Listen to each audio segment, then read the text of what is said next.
Hello and welcome to today's session for MBL Seminars. I'm Sarah Thompson-Copsey, and today we're going to be looking at lease extension, some of the tricky areas and solutions, and we're looking at that, of course, under the auspices of the Leasehold Reform Housing and Urban Development Act 1993 as amended. And of course, you'll all remember that there are major amendments on foot, some in place, but most still yet to come into force under the 2024 Act.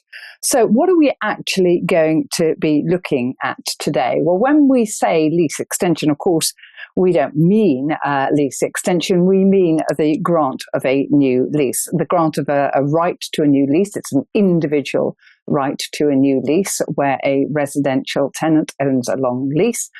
And that right to the new lease is, of course, on payment of a premium.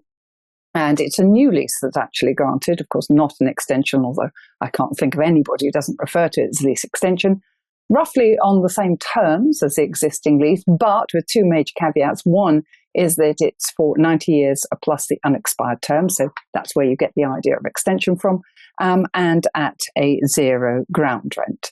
Now, this isn't a how-to guide, as you could see. It's looking at the tricky areas and solutions. So we're going to be looking at some of the problem areas around lease extension, and I'm going to continue to call it lease extension. So things like the notice of claim and drafting it, things like qualification, things like costs. What will it cost to actually exercise this right? And that includes legal and surveying costs.